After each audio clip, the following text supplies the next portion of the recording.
I mean, or spend 15 minutes a day doing it until you've, got everybody, right? It's all about engagement. You want those people coming back because they saw your poll. You're now on their radar. So now you post something else that may be very similar to that poll or based off of the answers of that poll. They're going to listen. That's how you start developing content. Welcome to the show, and our today's guest is an endorsed top LinkedIn advisor and a single mom of 4. In July of 2015, she sustained a 3rd-degree burn, a 6-year stint in the burn unit, and 5 surgeries in the 9 months. She wrote her first article the following October, and it was featured in the LinkedIn Plus and generated 5 figures in just 2 hours of work. With over 21 years of skilled experience, she serves a wide variety of clients, including entrepreneurs, small to mid-sized companies, startup ventures, and business professionals. As a seasoned business coach and best-selling author, she drives core business processes for her clients. She serves, including LinkedIn training, profile makeovers, and consulting. In the last 9 years, she has consulted thousands of business owners, SaaS companies, coaches, authors, service professionals, sales and marketing teams, and entrepreneurs on how to use LinkedIn to generate leads and become authority on that industry. And she is a forefront of mind with her clients, and she is known globally for her LinkedIn experience. Now, we are very pleased to have her on our show, and she's none other than Tracy Enos. Hi, AM. I'm glad to be here. Yeah, sorry if I pronounced your name incorrectly. That's okay. It's Enos, and that was a mouthful that you had to read there. Sorry. Yeah, sorry. That's okay. So, how do you feel being on the show? I'm excited. Look, I'm okay with being on a show where the podcast host is just starting out and the show's just getting going all the way up to the season pro. Yeah. Okay. So I'm not a seasoned pro. I'm an amateur. We all have to start somewhere, right? Absolutely. Right. Yeah. Okay. So tell us about how were the 9 months just after your burn, and the accident. Well, I'm going to say it was really difficult. I will say this though. I mean, it's kind of interesting. While I think I was a 2nd or 3rd day in, I don't remember. I was drugged up on morphine and all these pain medications. I got a phone call. I don't recommend anybody answer their phone drugged up on morphine, but I got a phone call and from somebody that, I'd known for a few years, and I closed a $3,000 coaching client drugged up on morphine. So I'm not saying go get yourself all drugged up and start closing deals. Don't do that. But I think it was because of the foundation I'd had in LinkedIn for the years prior to that. It was for itself. I didn't need to share the expertise and the authority that I had on LinkedIn, the subject. So, but that was great. But the 9 months coming, that got me the first few months while I had like 2 surgeries in 48 hours. I spent 6 days in the burn unit. And then over the course of the next, several months, I had a total of 5 surgeries in 9 months. And so I'm not going to say it was great. It wasn't, but LinkedIn saved my career. And I was thankful for that. And the publishing platform had been rolled out. And that was actually, I think, 2013. I hadn't played with it. And I was one of the beta users. And I didn't even write an article until that October after the burns. And that article was just amazing. And I got featured in LinkedIn tips. Pulse had categories. They took it away in August of 2016, but Pulse had categories. And so I was featured in one of these categories. Man, did that do a lot for my business. And that's where, I started seeing the light at the end of the tunnel after the burns. So, but it wasn't perfect, but I just dove my head in first into business, and that helped me survive. Interesting. So how was it actually emotionally for you? It was horrible. I started to experience anxiety like I'd never experienced before. For burn patients now, they put you in what they call a hyperbaric oxygen chamber. And it's similar to when you dive like 20, 23 feet or so, and then they bring you back up slowly and it's all filled with just pure oxygen. And I can't dive. I can fly all day long, but I can't go past 13 feet. So I wouldn't be a good prospect to scuba dive. So being in this chamber was really scary because with the pure oxygen, it's supposed to enhance the healing of your burns. And so it's perfect. I don't know if you know that hyperbaric oxygen chambers for divers who come up too fast and they get too much air in their veins and it could kill them. And so what happens is they will go and repair them with this pure oxygen going through the chamber so that they don't die. That's what it was used for initially. And I probably didn't get the description because I'm not a scuba diver, but for those of you who do scuba dive, if you come up too fast, you get, all the air into your bloodstream, and or whatever it is it can cause you to die. So that's what it was meant for. But then they found other uses for it, especially for burn patients. Well, then I experienced the following about 2 or 3 o'clock in the morning. I woke up and my heart rate was well into the 200s. I was flipping out. I couldn't hear. And it's just like when I scuba dive and I can't hear, my ears plug up. And I just had an anxiety and a panic attack. And that continued on after leaving the hospital. And so I went into a full depression for about 9-10 months. Then I was clinically diagnosed with it and given prescriptions and decided, you know what? I don't want to put a Band-Aid on this. And so I dove deeper into working with LinkedIn, and it brought me out of my hole. And I can't say business is like that for everybody, but I really loved what I was doing. And that really helped me. The more people that I could help, the better I felt about myself, even though I wouldn't get on camera except to do coaching calls. You still wouldn't see my face though. I always just shared my screen. And it really wasn't until about last year that I finally, am able to go out with a short sleeve shirt, go into the sunlight. So it's been nearly 6 years. Okay, interesting. Now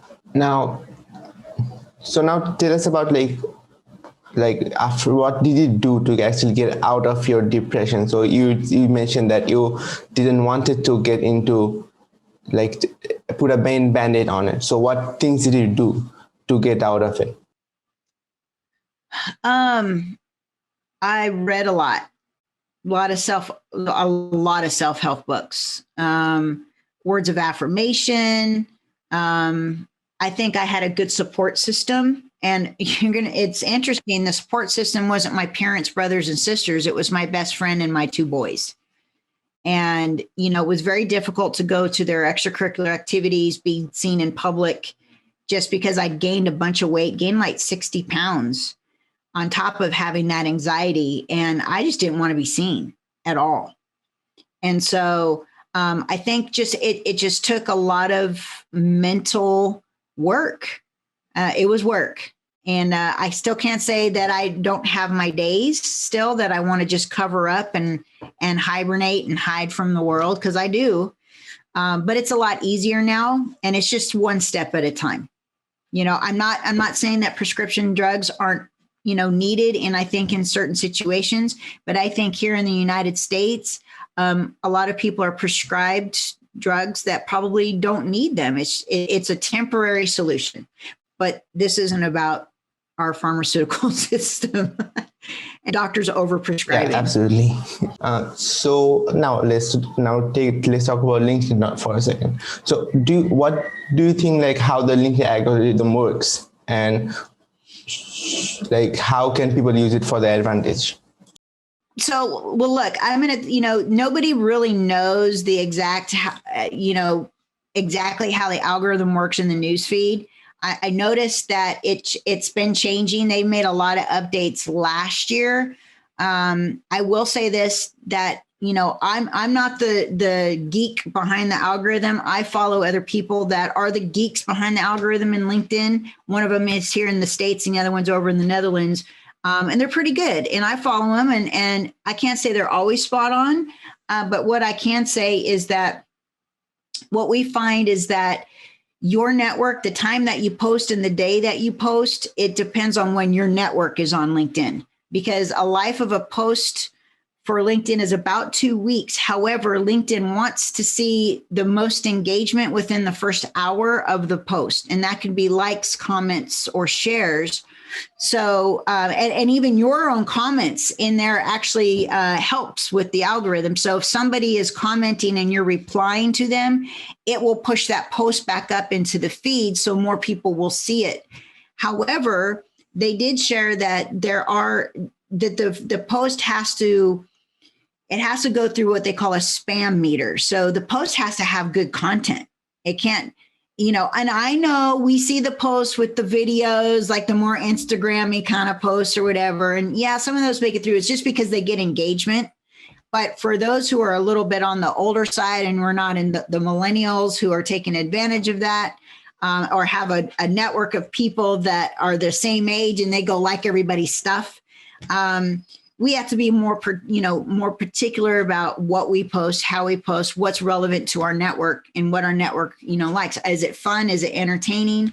So I will say this. I did this as an experiment the other day. I posted something I thought was really good in the afternoon. I got 1,000 views. I posted something yesterday morning and I'm already at 11,500 views.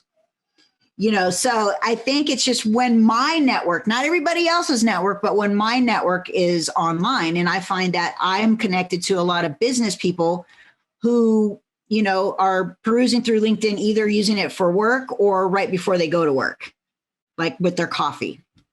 And that's when I have to find out when I'm going to get the most engagement. But that's not always it. It's not always a home run when we do that. So it's just a test. And so once you pass that spam meter, which is about 1 to 2% of your network even seeing it in the feed, and if they engage with it, and over the course of the next hour, LinkedIn's going to go and have an actual employee look at it and see, does it pass their spam filter? And then if it does that, they're going to open up to more of the network. So what that is and what their spam filter is, we don't know. I think that is a matter of, opinion. Okay, so even I don't know that. No one does. I see some stuff going super viral that I'm sitting here going, why? Why did that even go viral? It doesn't make sense to me. And then I see people with these really great posts and they're like getting a handful of likes on it. I was like, I just don't understand. Okay, so I've got a question here. It's interesting for me. So what about a person who has really powerful decision maker in their connection, or let's say the network, but they don't react? So they make a connection and they're not getting a reply from them? So let's say they have a really good connection, but they don't react to posts. They see, but they don't react usually. I get a lot of that. In fact, I've even had clients that have come to me and said, we watch and we're looking at everything you're doing, but we don't we don't comment. We just look at your stuff, and that's true. There are people out there that won't engage. They'll read it, they'll open it up, but they won't engage with it. So, I think that's just going to happen. We call those people the lurkers. They just lurk around. And sometimes it turns into business, but what I tell people is, look, you don't have to go viral in the newsfeed to make good money on LinkedIn. Content is important, yes, but so is building a business relationship with a prospect. That's, I think, even more important. But I think content comes second to that. So, you really have to have a great profile, because you have to understand, when your network is liking and commenting on your stuff, their network gets notified that they're commenting on liking your stuff. So you can actually grow your reach by producing great content. And then when those people come in and like and engage with your stuff, and if they're a good prospect for you, definitely go into your comments and find out who's liked your stuff. And LinkedIn gives you an opportunity to go connect with them. But I think people don't realize that they can do that, and it takes a couple extra steps and maybe a few more minutes every day or every other day. depends on how long how often you're posting. But I'm going to be honest with you. It's a great way. I've had clients, I've done it. I had a client that had 19 likes on his post and he ended up making $30,000 off of that. He got a coaching client, 30 grand just off of and the selfie was horrible. But he knew his prospect. He knew, he was a lawyer and he was just really sharing with them, not about his business, but how important it was to go to these seminars and network with other lawyers across the country. And that just sparked just a little bit of engagement. And he got a guy that commented in there and said, hey, let's get on the call. And he closed him. I mean, so you don't have to be like Gary Vaynerchuk or one of the influencers or a millennial that is, brought Instagram over to LinkedIn and is getting all of his, engagement and viral posts. You don't need that in order to make great money. We've had several clients going on and make 5 figures just off of getting a handful of engagement on their posts. Okay, so I have 2 questions here. So one is, so I haven't seen like the people who actually bring the Instagram to LinkedIn. So can you give an example about that? And the next thing we're going to talk about, like the LinkedIn profiles. Well, I think in the newsfeed, you'll get people that say, stop putting up Facebook type posts. Well, Facebook owns Instagram, but I'm in the trenches a lot more than most people are every day. So I'm looking through the feed and I see, a lot of like the videos, the short videos that were posted on Instagram will be posted on LinkedIn. It's a fresh content that most people haven't done before. And so I wouldn't say just like, on your personal page in Facebook, but I would say like a Facebook group or a Facebook business page. Those posts are similar to the posts that they will post in LinkedIn. In Instagram. And then all they're doing is repurposing those posts for LinkedIn. That's all they're doing.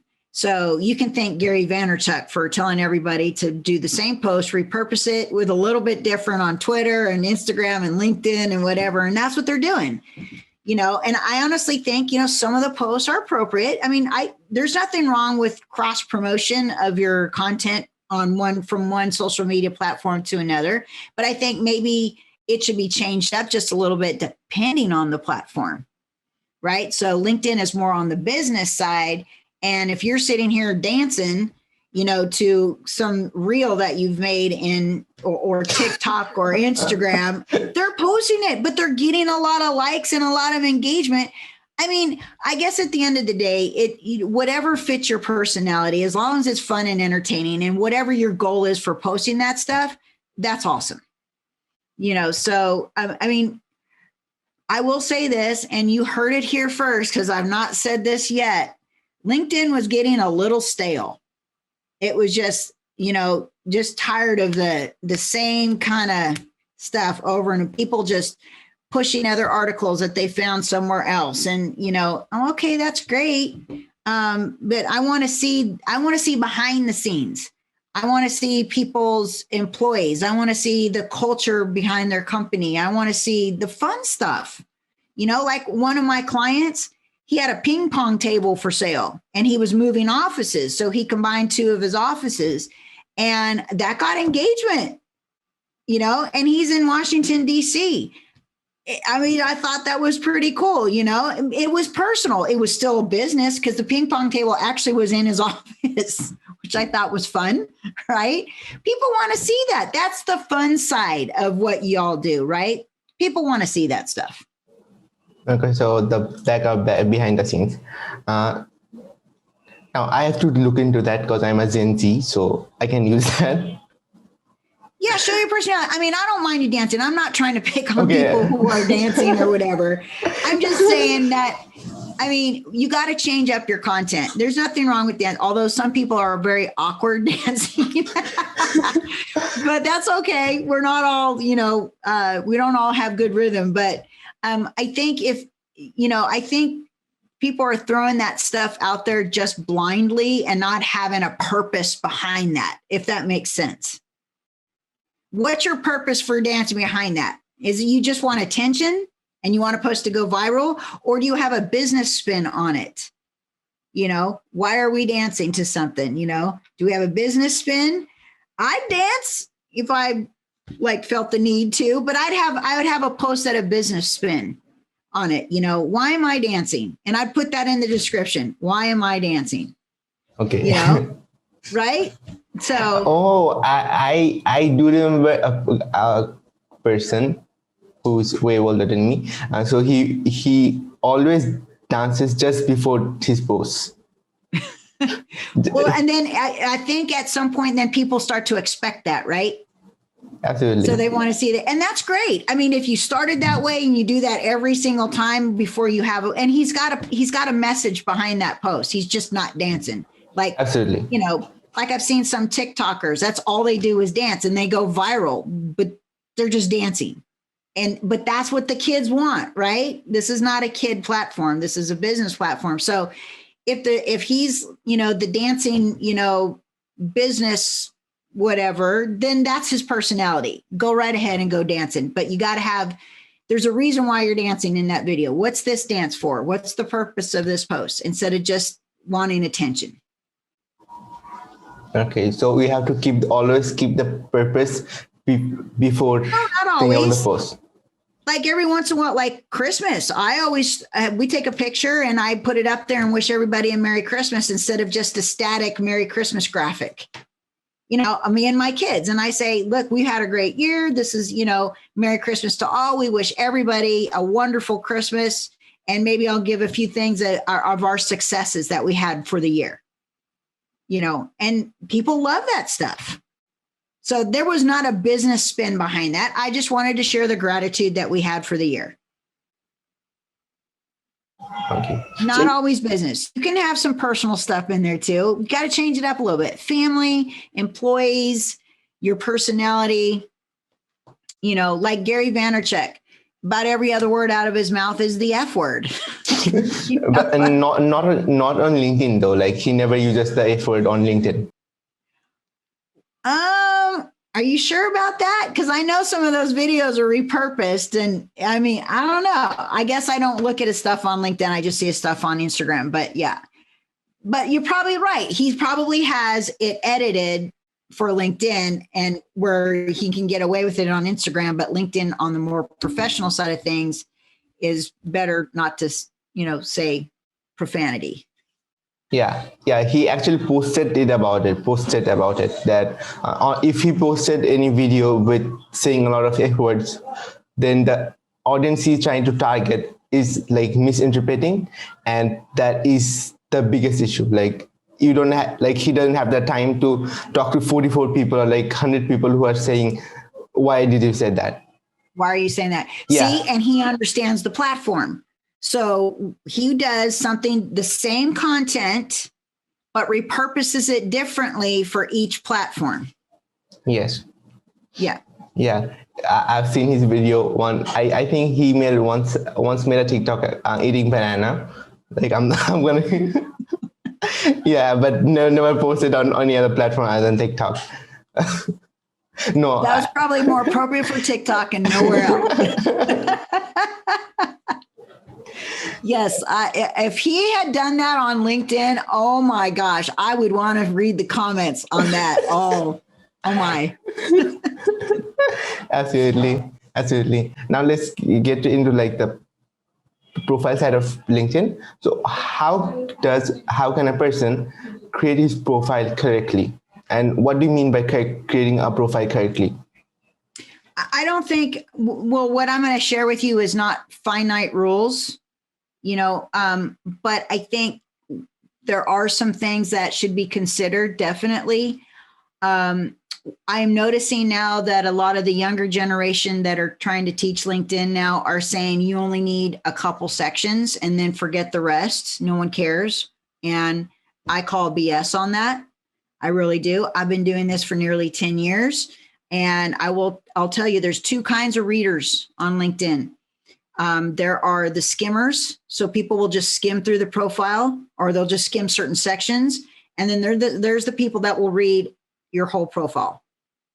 So same thing with articles, same thing with your content. You'll get the people that will just scroll and find something and then there will be people that will be very purposeful about it and go and read everything. So for those that are teaching this the new way or their new way, they're only appeasing to the skimmers, the people who don't want to take the time to scroll. But if somebody's really interested in what you do based off of your headline and your about section, they're going to start scrolling through the rest of your profile.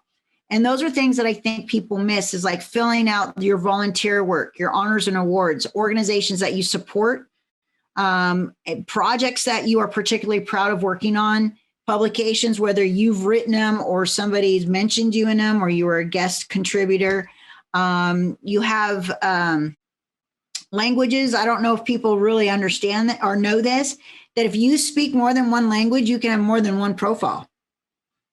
So it's a little extra work. So if you are capitalizing, let's just say you are fluent in Spanish, but you also have a Spanish crowd, you're hurting yourself if you don't have your profile in Spanish and your profile in English.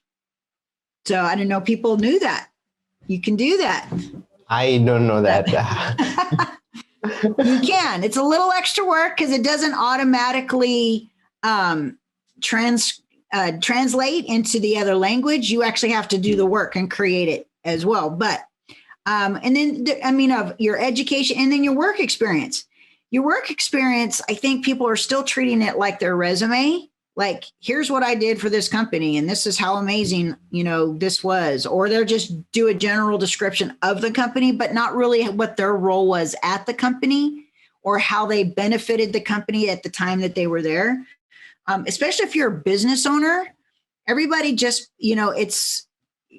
people want to see at the end of the day, what kind of results can they expect working with you? Whether they're going to be a direct client of yours or whether you're looking for a job. So the employer wants to know, how are you going to come and benefit my company? Right? So by just listing, the successes that you had in another company doesn't really tell the employer how you're going to benefit them. I mean, that's all nice and good that you did that for that company, but share with me more in detail how you're going to benefit us. Why should we hire you?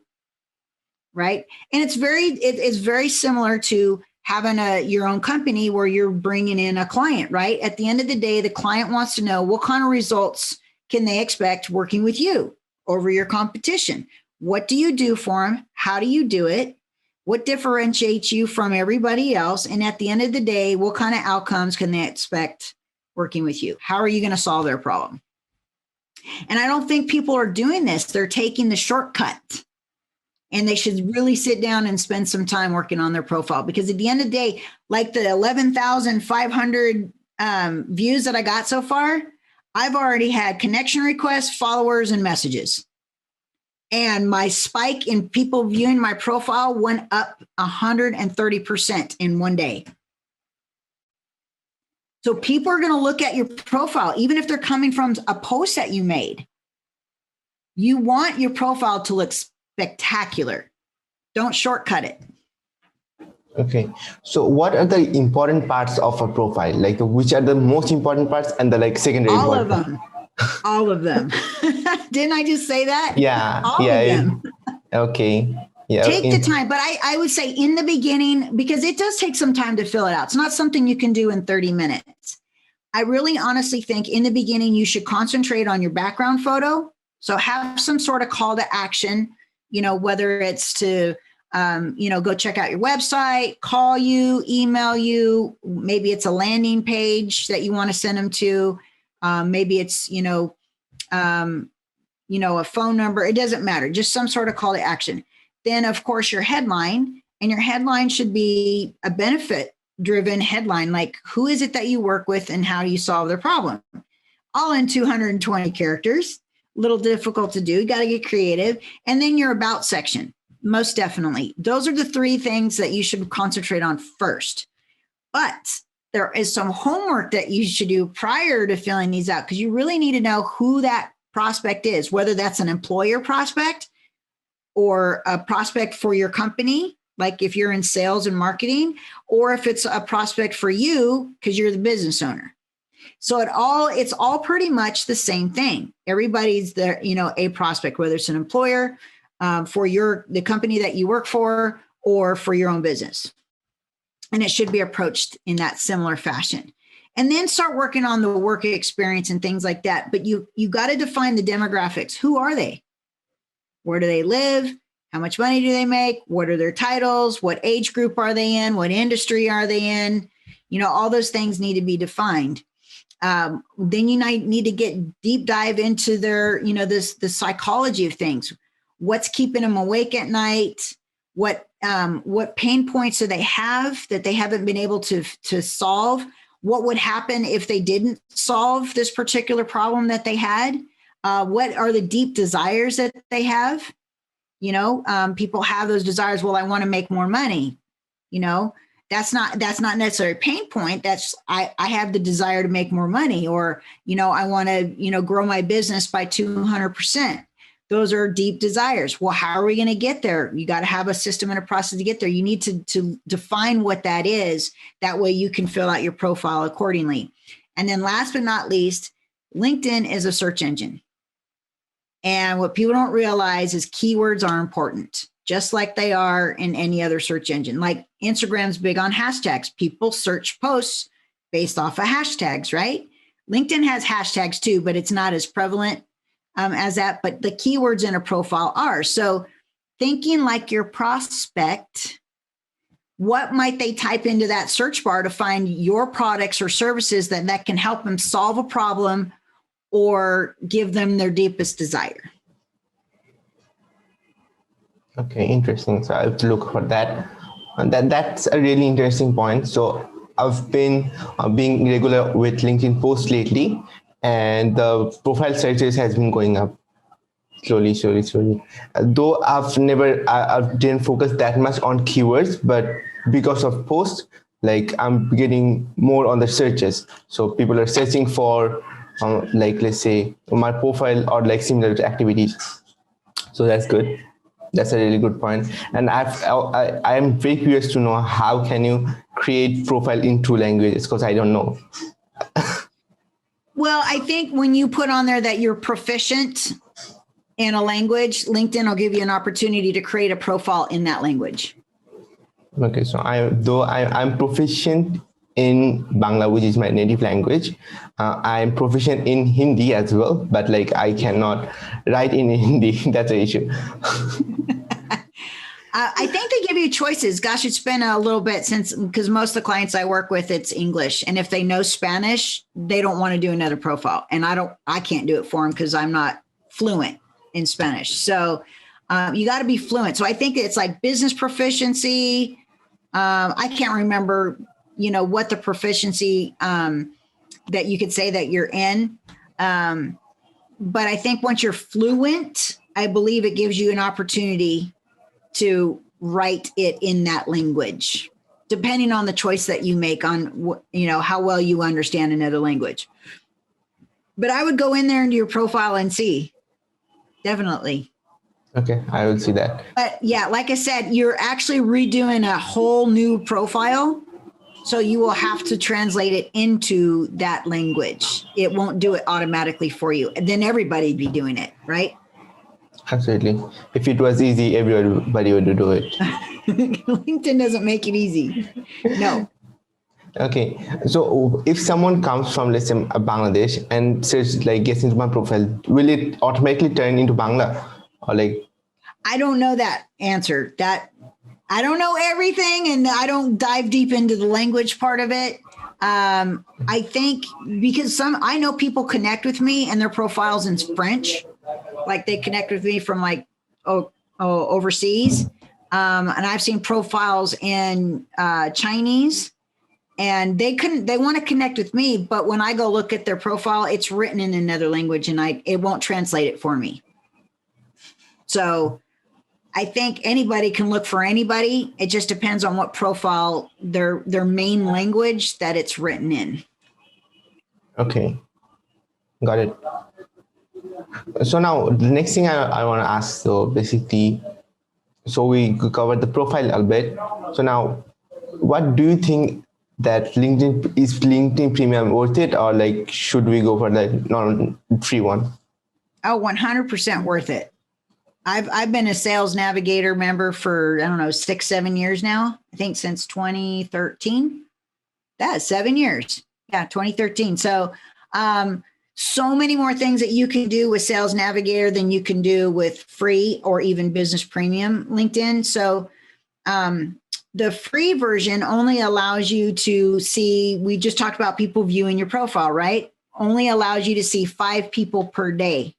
And then you have limited searches per month in the free version. So, and a search is pretty much every page that you go look at is considered a search, and nobody knows what that number is. LinkedIn just tells you that you need to wait till next month, or you can upgrade to a premium version. And then you've got, very few filters in the free and business premium. The business premium allows you to have some in-mails, and that's where you can go message people that aren't in your network. And then you have an opportunity to see everybody who's looked at your profile the last 90 days. And then you have unlimited searches in LinkedIn. However, the Sales Navigator has 30 filters between if you want to look for leads or accounts, which are companies. You have an opportunity to create lead lists. You have a whole other home section on those people who you've tagged as your leads. And then you can see their activity without actually having to manually go into LinkedIn and look everybody up based on their activity. So if you got a prospect list, you can put notes, you can put people in little buckets of stuff. There's so much you can do. You have a whole other inbox. It's called the Sales Navigator inbox. There's just so much that you can do with that, especially if you're really, prospecting hard. I just love Sales Navigator. I really do. Oh, and you get more in-mails too, as well. Interesting. So I've never used it myself, so I don't have that much experience with it. So tell us about the freebie that you have, or let's say the checklist that you mentioned. So tell us about that. Well, the one that I'm going to give you, we're updating it, is the 23-point profile checklist. It doesn't include the new featured section that came in last year. That's my new 28 profile checklist, but we're updating that one because LinkedIn just came out 2 weeks ago with a creator profile. So you can switch your profile over into creator mode for those people who are doing LinkedIn Lives, a lot of content on LinkedIn and stuff. You can push that over into. So we're going to update that. So I suggest you just get my free book, the one that's behind me, LinkedIn Publishing to Profits. You'll get it free. You don't have to buy it. The whole first chapter talks about the profile, and the rest of it talks about content, but that was already written in 2018. So there's so much more that you can do with LinkedIn now. So we're rewriting the book. So you get the book for free and you'll get the 23-point checklist immediately. That's what we're giving you just for saying, checking out AM's awesome podcast. Yeah. So one thing though, so I tried to turn my profile into creator mode, but it shows like many other people, the profile is unavailable. So what's with that? Do you have any content up, or do you have anything in your featured section? I did have a few things in the featured section, but I removed it because I have to change it. But other than that, I regularly post on LinkedIn twice a week. So I think it's more for the consistent creators, the people that are doing LinkedIn Lives and posting several times a week and have an active featured section, because that's your about section will be below your activity and your featured section. Okay, so you got, I think, have something to show for you to be able to push it over into the creator mode.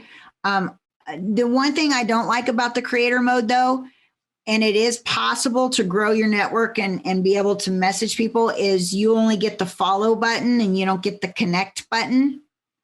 And so you're not able to, the people who follow you are only able to see your content. They can't message you and you can't message them. You have to connect with them to do that. But if you're really good and getting engagement on your profile or on your content, then you can always go over to your content and reach out to those people and connect with them and build that business relationship. Just a few extra steps. But I really wish LinkedIn would have given somebody a choice, connect or follow, So that's just my take on it. What do I know? Absolutely. I have to work on the engagement side of thing. So I'm pretty consistent in terms of let's say posting, because as I said, like because of podcast, I post twice a week, and recently started like creating the videos for it. So from our conversation as well. So one day ago, or on the day I post, usually what I do is create a clip out of the whole conversation and then post it. So and then like on the comment section, add the link of the podcast or like the episode link. Yeah, I noticed last year that LinkedIn was allowing like YouTube links and outside links that it didn't, it wasn't hurting the algorithm, but I think they've changed that again because I did something with the YouTube link and it didn't get any engagement. And so I think we're back to posting it in the first comment again. I know, right?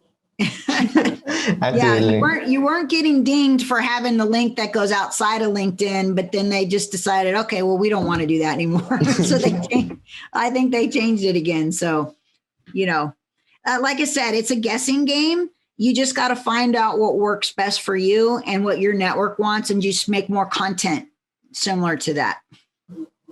Okay, so I'm trying to engage with the audience as much as possible. So like even a few days ago, I created a poll, and like the people who responded, I literally a message every single one about like what questions do you have about it. Like let's say I'm asking, they're looking for, let's say, they want to learn about marketing. So what questions do they have about marketing? So the poll was about what topics do you need to learn to get more sales, or let's say get better in your business. So I created 4 options, and the least traction, or like like people didn't click, who was actually PR, and like the most famous one was marketing. So they want to learn about marketing the most, then they want to learn about sales, then they want to learn about branding, and at least they want to learn about, let's say, PR. I don't know why they don't want to learn anything about PR. That's all right. But now you've got like a bird's eye view of what your audience wants, right? Yeah. And then what people don't realize, polls are great because LinkedIn allows you to see who actually voted and what they voted on. And then you can go reach out to them. And, so I think with a poll, you should have a goal. Like, we're doing this poll, but at the end of the day, the goal is to what? They could become your client. You want to direct them to a free webinar, send them to a group, or, your free thing that they can get. It's all marketing. Absolutely. So one amazing thing about, I would say about the poll is, now the people who responded to the poll, I can reach out to them. Let's say, okay, so I've asked these questions on my podcast and you can listen to it. And there are other connected topics which will be really interesting to you as you responded to the poll. So I'm getting a lot of audience from that as well. Yeah, that's great. And like my generation, no disrespect if you're all listening, but the, mid 40s to the 60s there, my generation, y'all are lazy. And then you wonder why this doesn't work. You want the easy button. But no, you got to go back in. If you're going to post something, and especially a poll, go back. I don't care if you've got 200 votes. You go back in there and have a VA do it. If you can't do it, you hire somebody from the Philippines for $3 or $4 an hour, and you have them, go and reply to them. I mean, or spend 15 minutes a day doing it until you've, got everybody, right? It's all about engagement. You want those people coming back because they saw your poll. You're now on their radar, right? So now you post something else that may be very similar to that poll or based off of the answers of that poll. They're going to listen. That's how you start developing content. I got a client that doesn't like polls. He won't let me do a poll for him or nothing. He's an attorney. He's like, no way, no how, not doing it. Like, okay, I tried. And he's in his 60s. So he's got 2 strikes, attorney and is in his 60s. You cannot teach an old dog new tricks. Okay, I'm sorry, Paul, if you're listening. So, no, he won't listen to this. But I mean, look, at any age, I'm not picking on people in our age group. I'm just saying, but you guys, you know what? I've had millennial clients. just because I'm in my 50s. I still have millennial clients. They're looking up to the people, that are in business and in marketing and been doing it for a while for help as well. So, get out there and take a few extra steps and, engage with those people who took the time to engage with you. Absolutely. So we are almost at the end. So what is learning and education to you? What is learning and education to me? Yeah. Well, I will say this. I don't have my bachelor's degree. I'm like a few credits shy of my bachelor's degree. So I didn't even put any of my college in my profile just because I didn't finish. But what I will say is I've gotten more education and I have learned more post-secondary education than I ever have. I mean, with the dawn of the internet and people creating courses and sharing their wisdom, I have learned a lot. I've probably spent close to $100,000 in the last 10 years going to seminars, buying digital programs, just learning and continuing to learn. I mean, even like not just LinkedIn, I mean, like other social media, business in general, other marketing, closing clients, sales, all sorts of things that have to do with business. And so I think it's really important for people to continue to learn because things will change. I mean, there's some staples, I believe, in business that are the same, but like social media changes all the time and you just need to kind of stay up to speed and in the cusp of it. And if you learn from somebody else that knows more than you, by all means, pay for it. I think it's very invaluable. Absolutely. So where can our listeners find you online or the checklist that you mentioned, where they can find it? Well, they can find me on LinkedIn. Right now, I don't have the creator profile up because I'm still on the connect side of things. So they can go to at Tracy Enos, and that's spelled ENOS. And if you guys mention AM on there, maybe I'll do a real quick profile review and give you some 3 pointers that you can fix on your profile. And then they can go to, what did I mention? LinkedIn to publishing. So you're going to have to put the www in front of that. So www.linkedintopublishing.com. And that's where you'll get the checklist and the free book from behind me. And pretty soon, if you guys go opt into that and get your free stuff, we have a masterclass coming out. It's a free masterclass. It's going to be called the Ultimate LinkedIn Profile Masterclass. And it is free. So we will send that to you as soon as it's ready to go. Yeah.